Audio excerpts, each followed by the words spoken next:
How you doing, everybody? This is what the face of quarantine looks like in my house here at the How Many Wins Network. Not that I was ever that much to look at, but feeling a little rough and scruffy here on a Sunday afternoon in the rain here in Clovis, California. Normally, I come to you and we talk about education and we talk about school. Today, I'm going to talk about something different.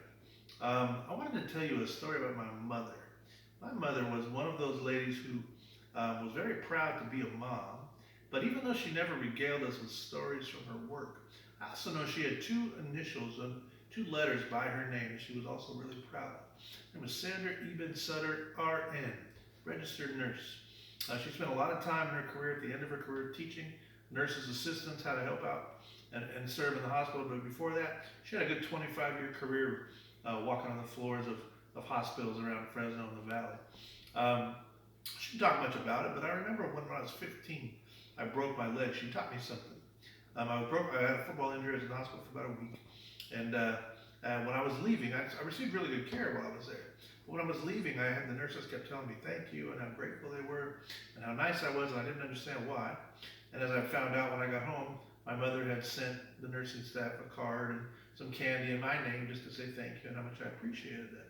And I realized that went a long way as I was leaving because the nurses and the staff were very grateful that I had acknowledged it. Simple little thing, just something to say thanks and be grateful. Now, I didn't realize that week was going to foreshadow the rest of my life, and I was going to spend the next a year later, I was going to break my neck and be in the hospital for 6 months, and followed by repeated visits throughout the rest of my life. But I did learn something as a professional patient that she taught me, and one is you get really good care, and and these people work really hard for you, and it's really important when we say thank you and be appreciative of what our nurses and nurses assistants do. And I also learned throughout the course of my time in hospitals, the doctors, of course, their wisdom is invaluable, but I don't see them very often. And it became, as I realized, the nurturing, the daily nurturing, and all the king's horses and all the king's men that put Humpty back together again are look like nurses and our nurses assistants because they're the ones really that have your back the whole time you're in there. So I've been taught to be very grateful,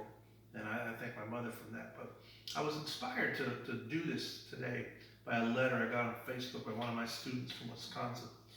She's on the front line of today. We're going to fast forward to 2020, and we're in this incredible time that nobody really knows even what's going on. We're trying to survive day to day and fight a battle that we don't even know what it looks like. But I have these young kids that have been students of mine that are out on the front line as young nurses, and I was reading a letter from one of them and really explaining the magnitude of what they did. And we've seen stories like this over the last month of just the heroism of these young people and nurses that have been around forever that are fighting this battle, 14, 16-hour shifts and putting themselves in harm's way.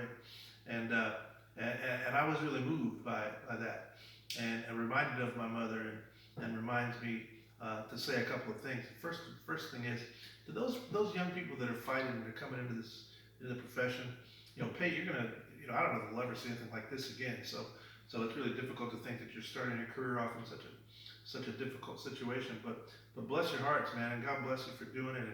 And we really thank and appreciate you doing what you're doing. Those of you that have been nurses for 25, 30 years and spent your career, putting yourself in harm's way, you don't get told thank you enough. And I think that this time, I mean, I don't even know. Right now, not only are you the caregiver and the nurse and you're also having to be the conduit between families and the communicator between husbands and wives and children and their parents and the emotional toll that's got to take, not to mention the fear of what's out there and whether and you being safe for yourself. It's an incredible time, and I just hope everybody knows and my guys know that I'm close to. We're really proud of you, and we salute you for this. So I will tell you this, man, as I close this out, to Lauren and Kaylee and all my kids, and Nicole, all my Case High School kids that are out there nursing, and all my kids from Clovis East and all throughout my career that I've had. I'm so proud of you for choosing nursing. All my friends have been, like Big John, and all you guys have been nursing for so long. I salute you again, and it's not too late for me just to say thank you, and to say we appreciate you, and to do one other thing, and I'm going to ask everybody else to do this to alleviate the load on these people, just very simply from the How Many Wins Network to everybody, stay your ass at home.